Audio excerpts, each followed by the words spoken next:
Shalom bien-aimé, je rends grâce à Dieu pour ce jour, pour cette parole que nous allons encore partager. Je lui dis merci parce que il n'a pas changé et la Bible dit que la parole de Dieu ne revient pas à lui sans avoir produit le fruit escompté. Et je prie que cette parole-là que son porte-parole portera en ce jour puisse produire du fruit dans le cœur de toutes ces personnes-là qui entendront ce message. Je souhaiterais préciser que ce message-là s'adresse à trois types de personnes: aux femmes qui n'ont pas de mari, aux femmes qui ont un mari et également aux hommes, afin que chacun puisse comprendre clairement la profondeur de ce message-là. Le thème du message, c'est: quelle prière pour avoir un mari? Je ne souhaiterais pas être prétentieux au travers de ce thème en disant: ah oui, j'ai la formule secrète qui présente comment on peut faire des prières pour avoir un mari. Non, ce n'est pas cela. C'est juste un partage. Parce que je crois que Dieu parle encore aujourd'hui. Et si quelqu'un a reçu quelque chose, qu'il n'hésite pas en fait à le partager au corps du Christ. Et c'est un peu cela que je souhaiterais faire encore aujourd'hui avec vous. Et je prie que ce message puisse porter du fruit et que des témoignages puissent en découler. Moi je crois une chose, c'est que souvent des choses tardent à nous arriver parce que nous ne savons pas toujours comment les activer, parce que nous n'avons pas toujours les bonnes manières, nous n'avons pas toujours les bonnes méthodes. Et souvent on peut tarder dans le désert. Pourquoi? Parce que nous n'entendons pas Dieu, parce que nous allons dans un sens opposé au sens qu'il veut pour nous. Et moi je veux vous partager un élément important aujourd'hui, c'est l'identité de la femme, le rôle de la femme et la prière qui pourrait être cette prière bonne, parfaite ou agréable aux yeux de Dieu. Je prie que lorsque j'aurai à vous partager en fait la prière qu'il faut, que vous puissiez chercher le canevas en fait dans lequel vous mettez cette prière, que le Saint-Esprit vous inspire réellement. La première des choses, c'est présenter déjà l'identité de la femme et son rôle. J'ai pu comprendre en lisant les Écritures en fait que la femme est également un être spirituel comme l'homme, donc un être spirituel dans un corps comme l'homme. Et elle a pour rôle d'être une aide semblable à l'homme. La Bible dit que dans le Genèse chapitre 2 à partir du verset 18, que l'Éternel dit qu'il n'est pas bon pour l'homme d'être seul, je lui ferai une aide semblable à lui. Et cela m'a permis de comprendre en fait que la première fois où Dieu a mentionné le nom de la femme dans la Bible, c'était de donner la raison pour laquelle est-ce qu'il a créé. Et la raison pour laquelle la femme existe, la Bible dit, elle doit être une aide pour l'homme. Je me suis posé la question de savoir, mais Seigneur, est-ce que l'homme est une aide pour la femme? Il dit non, non, la femme est une aide pour l'homme. Seigneur, est-ce que la femme a besoin d'aide? Oui, la femme a besoin d'aide, mais la femme a besoin d'aide que de Dieu. La femme est l'être qui, en communion avec Dieu, sait recevoir de Dieu ce dont elle a besoin pour pouvoir jouer pleinement son rôle, qui est d'aider l'homme, alimenter l'homme, donner la force à l'homme afin que l'homme puisse accomplir la vision que Dieu dépose en lui. Si l'homme pouvait y arriver seul, Dieu n'aurait pas créé la femme. Mais Dieu, à un moment, a senti clairement que l'homme avait besoin d'une aide. La femme est donc la prière de l'homme à Dieu pour solliciter la présence d'une aide. Et cette aide-là, c'est la femme. Et ça, c'est le rôle premier de la femme. Le rôle premier de la femme. Et il ne faudrait pas du tout que nos sœurs laissent le diable vous écarter de votre rôle premier. Et Dieu m'a permis de voir encore dans le livre de 1 Corinthiens au chapitre 11 à partir du verset 8 jusqu'à 12, la Bible dit, en effet, l'homme n'a pas été tiré de la femme, mais la femme a été tirée de l'homme. Et l'homme n'a pas été créé à cause de la femme, mais la femme a été créée à cause de l'homme. C'est pourquoi la femme, à cause des anges, doit avoir sur la tête une marque de l'autorité dont elle dépend. L'autorité dont elle dépend, c'est l'homme. La Bible dit, toutefois, dans le Seigneur, la femme n'est point sans l'homme, ni l'homme sans la femme. Tout à l'heure, car de même que la femme a été tirée de l'homme, de même l'homme existe par la femme et tout vient de Dieu. Sachez, la Bible dit que la femme a été tirée de l'homme. L'homme n'a pas été créé à cause de la femme, mais la femme a été créée à cause de l'homme. La raison de l'existence de la femme, c'est pour aider l'homme. La Bible dit, car de même que la femme a été tirée de l'homme, de même l'homme existe par la femme. Ce qui veut dire que si l'homme existe par la femme, ça veut dire que la femme est l'être habilité à créer, à faire exister l'homme. Et ici, l'existence dont on parle, c'est donner la vie et aider aussi celui qui est à côté d'elle à posséder son héritage. Vous voyez?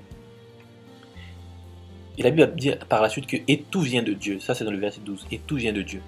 Pour dire que c'est Dieu qui couronne le tout. Dieu est le créateur. L'homme et la femme concourent à la création. Vous voyez? Et tout à l'heure, dans le verset 10, j'ai dit quoi? La Bible dit, c'est pourquoi la femme, à cause des anges, doit avoir sur la tête une marque de l'autorité dont elle dépend. Et j'ai dit, l'autorité ici, c'est l'homme. Je n'ai pas besoin de faire une quelconque démonstration parce que cela est expliqué un peu plus haut. Dans le livre de 1 Corinthiens 11, au verset 3, la Bible dit, je veux cependant que vous sachiez que Christ est le chef de tout homme, que l'homme est le chef de la femme, et que Dieu est le chef de Christ. Donc, vous voyez, la marque de l'autorité dont la femme dépend, c'est la marque de l'autorité de l'homme sur la femme. Et quand je lisais en fait ces versets, je me suis dit, waouh, tiens, waouh, c'est beau ça. La femme existe pour nous. Nous vivons par la femme. Mais il y avait quelques petites subtilités, il y avait des choses un peu cachées, sur lesquelles je vais revenir tout à l'heure. Mais je souhaiterais qu'on aille vers le livre d'Éphésiens, au chapitre 5, à partir du verset 22 jusqu'à 24. Éphésiens chapitre 5, verset 22 jusqu'à 24. Et vous allez voir, la Bible dit quelque chose de très intéressant. La Bible dit, femmes, soyez soumises à vos maris, comme au Seigneur. Car le mari est le chef de la femme, comme Christ est le chef de l'Église, qui est son corps et dont il est le sauveur. Or, de même que l'Église est soumise à Christ, les femmes aussi doivent l'être à leur mari en toutes choses. Amen. Vous voyez, quand j'ai vu tous ces versets, je me suis dit, waouh, mais c'est beau. La femme existe pour l'homme, la femme doit être soumise à l'homme. Alors l'homme est... Et la femme est là pour aider l'homme. Alors l'homme, il est bien, il est comme dans son fauteuil, et puis il a tout qui lui est servi comme sur un plateau. Mais la bonne nouvelle, c'est que le Seigneur a attiré mon attention en me disant, en fait, Prince, attends, il y a un petit mystère qui est caché, que je souhaiterais révéler. Et donc j'ai dit, Seigneur, parle. Il dit, tout pourrait laisser croire à vous, tout peut vous laisser croire que l'homme est un être supérieur à la femme. Il dit, c'est le cas parce que je vous ai dit, vous êtes chef de la femme et ça, vous êtes chef ici sur la terre, donc physiquement, humainement parlant, j'ai créé cette hiérarchie, la femme vient après vous, je la mets en dessous. Il dit, mais spirituellement parlant, le mystère qui y est caché, c'est que la femme est spirituellement supérieure à l'homme. J'ai dit, c'est pas possible, mais Seigneur, qu'est-ce que tu dis? Et c'est là en fait qu'il va essayer de me faire comprendre des choses. Je le dis non pas pour flatter la femme, non pas pour dénigrer les hommes, mais pour permettre aux femmes de rentrer pleinement en possession de leur rôle, de ce à quoi Dieu les appelle sur la terre. Dieu dit la femme est spirituellement supérieure à la femme. Et quand j'ai souhaité comprendre, il me dit, Prince, regarde, la première des choses, l'homme a besoin de la femme pour aide, mais la femme n'a pas besoin de l'homme pour aide. Ce qui veut dire que l'aide de Dieu uniquement suffirait à la femme. Mais pour l'homme, il a besoin de l'aide de la femme, qui est un être semblable à lui, et également de l'aide de Dieu. Donc, l'homme dépendrait de la femme. Pourquoi? Parce que sans la femme, il lui manquerait quelque chose. Par contre, la femme, sans l'homme, il ne lui manquera rien parce que la Bible ne dit pas que la femme est l'aide de l'homme.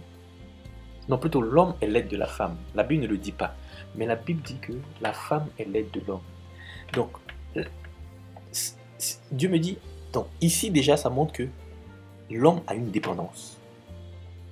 Et la femme n'a pas cette dépendance-là vis-à-vis de l'homme. L'homme dépend beaucoup de l'aide de la femme. Pas uniquement, mais beaucoup. Mais la femme dépend que de l'aide de Dieu. Je dis, oui, Seigneur, ça c'est intéressant. Et il ouvre mes yeux encore en me disant, il dit, je te dis que l'homme existe par la femme. Et la femme existe pour l'homme. La raison de l'existence de la femme, c'est vraiment de venir aider l'homme. Mais la Bible dit que l'homme existe par la femme. Ça, c'est 1 Corinthiens 11, du verset 8 à 12. L'homme existe par la femme. Ce qui sous-entend que la vie est produite, la vie est créée par la femme. Et Dieu m'a dit, Prince, regarde, il y a ce verset intéressant de Éphésiens 5, verset 22 à verset 24 qui dit que la femme doit être soumise à l'homme. Donc je brandis ce verset pour dire, mais Seigneur, est-ce que vous n'avez pas dit qu'elles doivent être en dessous, tout et tout? Il dit oui, elles doivent l'être physiquement. Il dit, mais regarde, le mystère qui a été caché dans Matthieu chapitre 20, des versets 28, des versets 26 au verset 28, la Bible dit, et je lis, Jésus les appela et dit, vous savez que les chefs des nations les tyrannisent et que les grands les asservissent. Il n'en sera pas de même au milieu de vous, mais quiconque veut être grand parmi vous, qu'il soit votre serviteur. Et quiconque veut être le premier parmi vous, qu'il soit votre esclave. Et Dieu me sort ce passage en me disant, ici je présente que celui qui veut être le plus grand, que ce soit celui-là qui soit au service, que ce soit celui-là qui soit soumis. Il dit, mais moi Dieu, j'ai établi dans l'éternité que la femme soit toujours soumise à l'homme, afin que par cette action de soumission, par cette action de respect, par cette action qui pourrait même ressembler à une action de servitude, puisqu'en réalité c'est pour l'homme qu'elle existe, elle aura de la grandeur. La femme, comme le dit dans Matthieu 20, 26 à 28, que celui qui aspire à être le plus grand qu'il soit, celui-là qui serve. Si la femme sert, alors elle est la plus grande. Je dis, Seigneur, ces paroles viennent encore me convaincre. Il dit, Prince, sache une chose. Ce qu'il me dit, il me dit, Prince, sache une chose. Avec un homme sur la terre, je ne produis pas la vie. Avec une femme sur la terre, je produis la vie. Pourquoi? Parce que de même que les spermatozoïdes de l'homme sont une semence qui féconde l'ovule, la parole de Dieu est également une semence qui féconde l'ovule. Il dit, Prince, je l'ai démontré avec la Vierge Marie. Elle n'a pas eu besoin d'aller avec un homme pour produire la vie. Il dit, mais s'il n'y avait que Joseph et qu'il n'y avait pas de femme, s'il n'y avait que Adam et qu'il n'y avait pas de femme, et que je n'ai pas, moi Dieu, fait du ventre de l'homme un réceptacle pour sortir la vie, il m'aurait fallu faire autre chose, de beaucoup divin également. Il dit, mais la femme est ce tête-là que Dieu a conçu afin que par elle existe l'homme. Et cette femme n'a pas besoin d'un homme pour avoir des enfants. Mais cette femme peut seulement être recouverte du Saint-Esprit afin de produire la vie. D'où l'auto-dépendance à Dieu de la femme. La femme ne dépend pas de l'homme. Par contre, si l'homme veut produire la vie, il a besoin systématiquement d'une femme. Il dit, dis-moi de qui tu dépends et je te dirai si cette personne est supérieure à toi ou pas. Donc, physiquement, humainement, Dieu a hiérarchisé les choses. Mais cette hiérarchie que le Seigneur a imposée physiquement a une déclinaison spirituelle. Et cette déclinaison-là, c'est de mettre la femme spirituellement au-dessus de l'homme. Mais pourquoi est-ce que Dieu souhaite cela? Pourquoi? Parce que Dieu sait que si la femme est beaucoup plus spirituelle que l'homme, la femme pourra aider l'homme à accomplir la vision qu'il va donner à l'homme. Sachez une chose, lorsqu'un homme et une femme se marient et qu'ils se mettent ensemble, la vision, Dieu la dépose en l'homme. J'en ai la conviction. Et la femme, si même elle reçoit parallèlement la vision, elle ne peut imposer physiquement à l'homme de faire quoi que ce soit. Pourquoi? Parce que physiquement ou humainement parlant, elle doit être soumise. Imagine-toi un seul instant, une femme qui reçoit une vision de Dieu, qui la partage à son mari, qui n'est pas forcément converti, qui n'est pas forcément quelqu'un qui marche dans la présence du Seigneur. Son autorité ou son orgueil peut le pousser à dire, on ne fait pas. Ce que Dieu fait, il met la vision en l'homme et demande à la femme qu'elle est spirituellement plus élevée, de prier afin d'être réellement une aide pour l'homme, afin que ce dernier puisse accomplir la vision que Dieu a déposée en lui. C'est une réalité. Et si la femme se trompe de rôle, alors elle court à la dérive. Regardez, lorsque Dieu veut envoyer Jésus sur la terre, il parle à la Vierge Marie. Elle accepte. Mais lorsque Dieu veut faire quitter la ville à Joseph et à Marie, il dit à Joseph, Dieu donnera tout ce qui est vision, message concernant une destination, un objectif lointain, un objectif à accomplir. Il mettra cela en l'homme. La femme doit prier afin que l'homme puisse y arriver. Et comme je dis, la femme ne doit pas venir demander quoi que ce soit à l'homme pour dire aide-moi. Non, non, non. La femme demande à Dieu. Elle dit Seigneur, donne-moi la grâce. Donne-moi la grâce afin que je puisse jouer pleinement mon rôle. Seigneur, ce à quoi tu m'as appelé. Et regardez une chose que je trouve aussi très très très intéressante, c'est ce petit volet-là qui n'est pas toujours bien perçu par nos sœurs. Et que Dieu me fait la grâce aujourd'hui de pouvoir vous présenter. C'est le livre de Proverbes chapitre 18 à partir du verset 22. La Bible dit que celui qui a trouvé une femme trouve le bonheur, c'est une grâce qu'il obtient de l'Éternel. Frères et sœurs, le bonheur de l'homme, la Bible dit c'est la femme. Le bonheur de l'homme, c'est la femme lorsqu'il la trouve. Et on dit, cela est une grâce qu'il obtient de l'Éternel. Et je souhaiterais dire aux femmes, la Bible ne dit pas que votre bonheur, c'est d'avoir un homme. Mais la Bible dit que le bonheur de l'homme, c'est d'avoir une femme. Je fais référence à ces versets pour que les femmes ne se trompent pas de rôle. Une femme n'entre pas dans un foyer pour rechercher son bonheur à elle. Non. Une femme rentre dans un foyer pour apporter le bonheur à l'homme, afin qu'elle soit une grâce que Dieu accorde à l'homme. Et je le dis pourquoi? Parce que si la femme cherche à avoir un homme parce qu'elle veut être, elle, dans un premier temps, heureuse, elle passerait à côté de plein d'hommes. Parce que tu tomberas sur des hommes qui ne sont pas raffinés, des hommes qui ne sont pas forcément comme Dieu le veut, des hommes qui ne sont pas même dans la vision.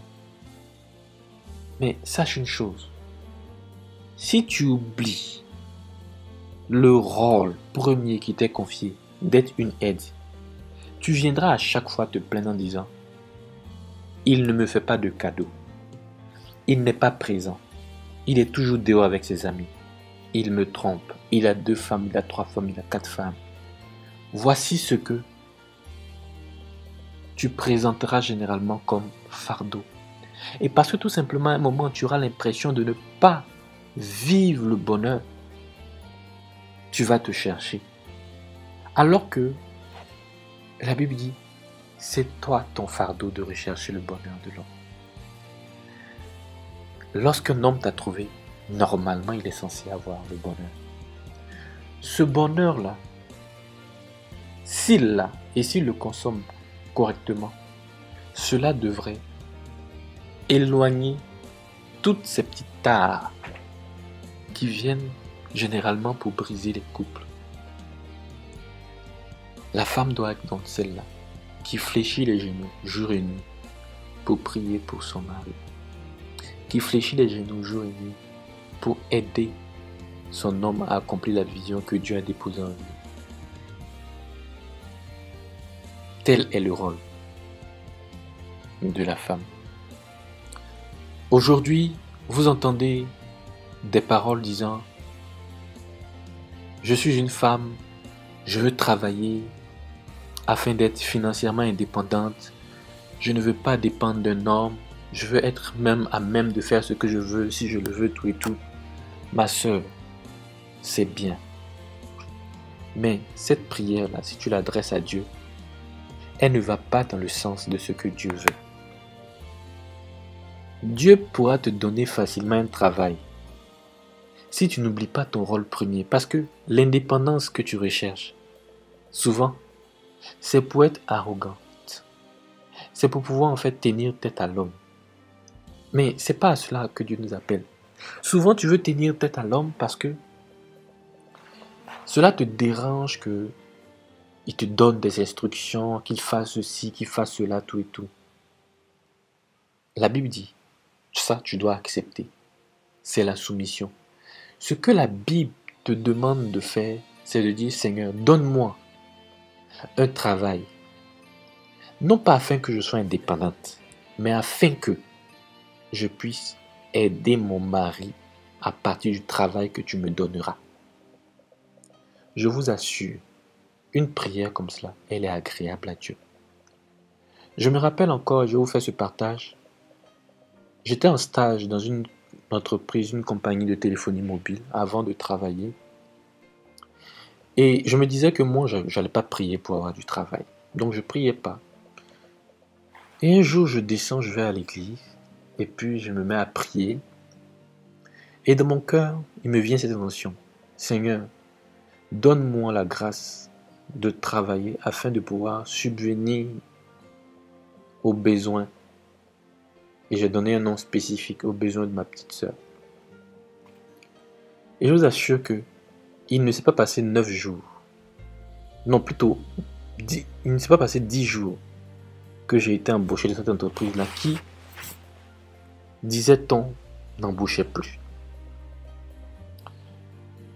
Et ça m'a marqué et j'ai compris en fait que la formulation de nos prières attire soit la réponse, la faveur de Dieu sur nos vies, ou n'attire rien du tout.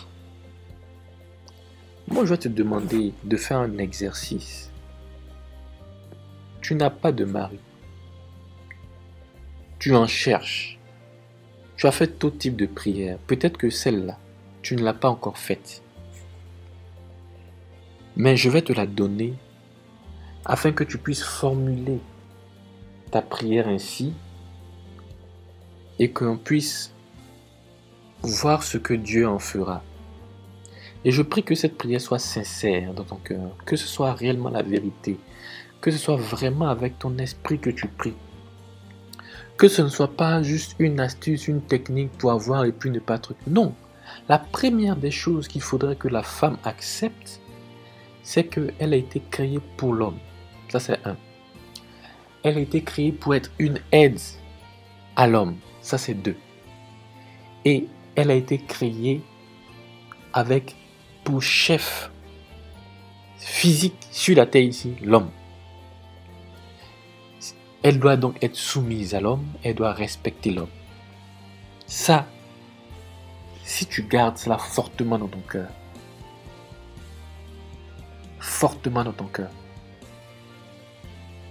si tu crois fortement en cela, si tu acceptes cela fortement dans ton cœur, tu pourras par la suite formuler la prière comme je te la donnerai tout à l'heure.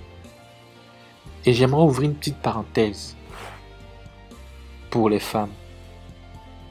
Ne cherchez pas à avoir un mari parce que vous voulez être dans un foyer, parce que vous voulez être dans une maison, tout comme vos amis, parce que vous voulez quitter la maison de vos parents. Non, ça ne doit pas être cela la raison.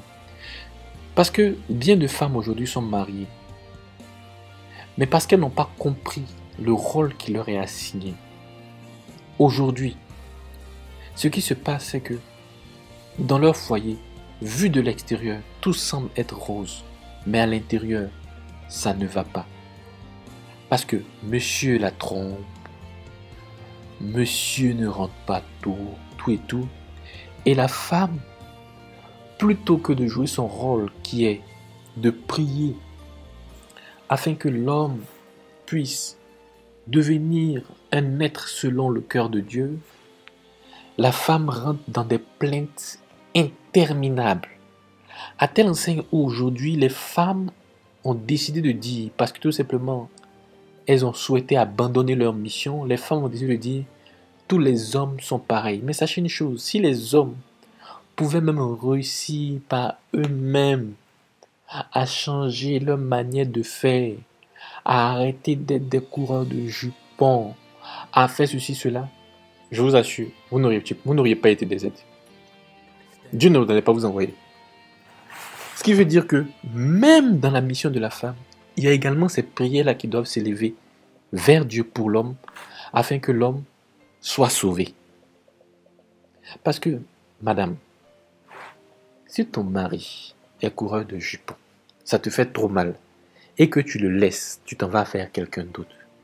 Mais celui que tu as laissé là, il va toujours rester coureur de jupons. S'il meurt, il va en enfer.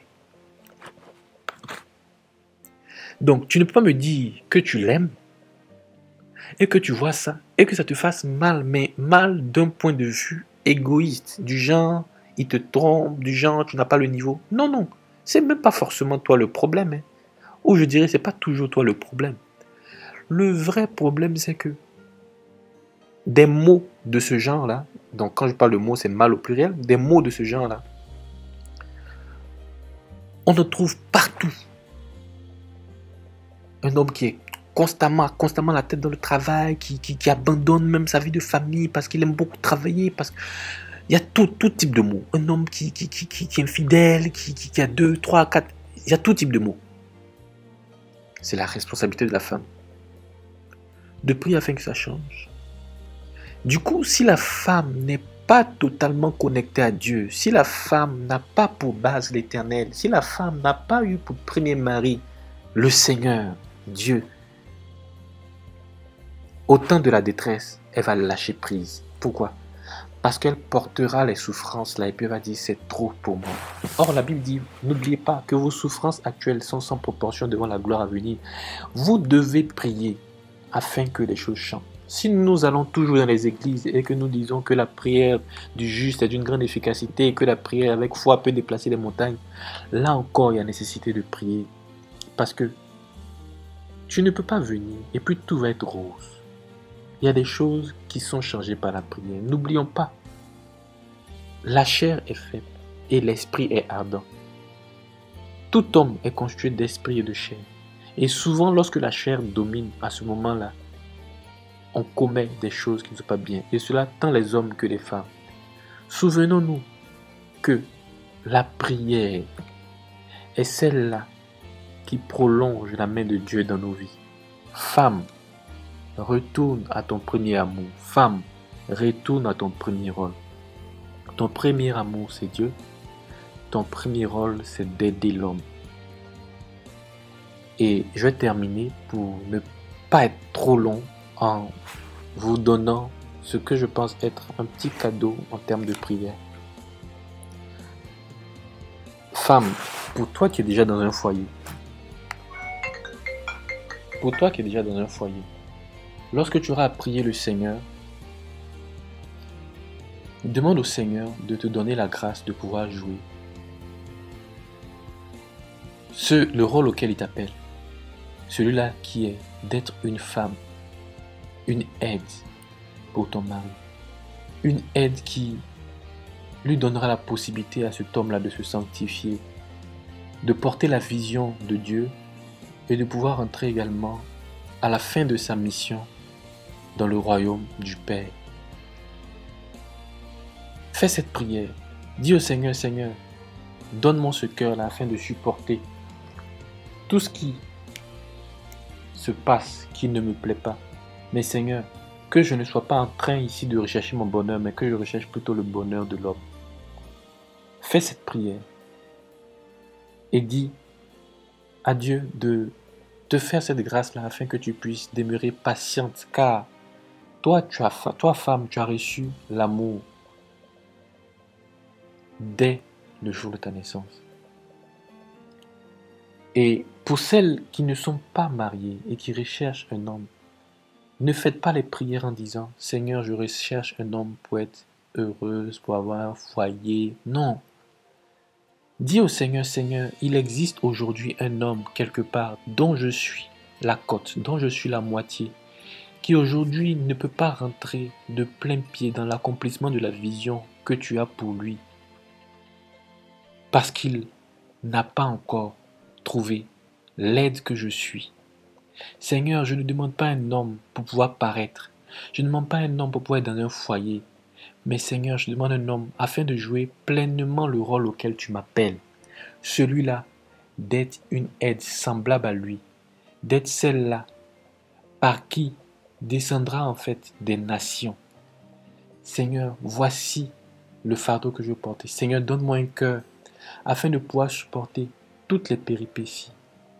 Que je puisse totalement, toujours l'aimer. Et que Seigneur, même si je ne travaille pas, je me souviens Seigneur, que tu as dit que c'est l'homme qui doit travailler à la sueur de son front pour moi.